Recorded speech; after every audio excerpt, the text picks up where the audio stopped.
नाशिकच्या सिन्नर बस स्थानकात गुरुवारी सकाळी सुमारे 11 वाजता भीषण अपघात घडलाय. सिन्नर देवपूर मार्गावर धावणारी विठाई नावाची बस अचानक ब्रेक फेल झाल्यानं थेट फलाटावरती चढली. या धडकेत 9 वर्षीय आदर्श बोराडे या चिमुकल्याचा मृत्यू झालाय, तर 6 ते 7 प्रवासी गंभीर जखमी झाले.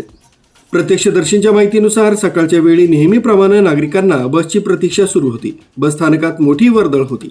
त्याचवेळी नादुरुस्त असल्याचं दिसून आलेली बस अचानक नियंत्रण सुटून प्रवाशांवर धडकली.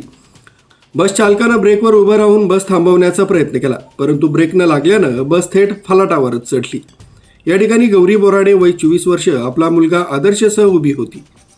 आदर्शला तातडीनं नाशिक सिव्हिलमध्ये हलवण्यात आलंय, मात्र डॉक्टरांनी खाजगी रुग्णालयात हलवण्याचा सल्ला दिल्यानंतर तिथंच उपचारादरम्यान त्याचा मृत्यू झालाय. घटना सकाळी घडली असली तरी ही माहिती 3:30 ते 4 वाजेपर्यंत बाहेर आली नाही, अशी गंभीर चर्चा नागरिकांमध्ये. कर्मचाऱ्यांनी घटना दडपण्याचा प्रयत्न केला का, असा यावेळी आरोप होतोय. स्थानिक लोकप्रतिनिधींनी तसंच नागरिकांनी आगार व्यवस्थापनाला धारेवर धरत सीसीटीव्ही फुटेज ताब्यात घेतलाय. यात बस पार्किंग करताना नियंत्रण सुटल्याचं स्पष्ट दिसतंय. बस थेट प्रवाशांकडे घसरत गेली आणि आदर्श याचा जागीच मृत्यू झाला. चिमुकल्याचा मृतदेह रस्त्यावर ठेवून नागरिकांनी रास्ता रोको आंदोलन केलं.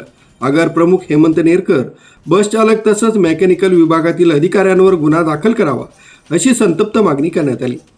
पोलिसांनी प्रत्यक्षदर्शींच्या जबाबांच्या आधारे कारवाईचं आश्वासन दिल्यानंतर हे आंदोलन स्थगित करण्यात आलं. मात्र हा अपघात आगार व्यवस्थापनानं लपवण्याचा प्रयत्न का केला, यावर प्रश्नचिन्ह निर्माण झालंय. या प्रकरणात नेमकी कसुरी कोणाची? बस नादुरुस्त असूनही ती प्रवासी क्षेत्रात कशी आली? आगार प्रमुख आणि मेकॅनिकल विभागाची निष्काळजीपणा किती? या सर्व गोष्टींचा तपास महत्त्वाचा ठरणार आहे.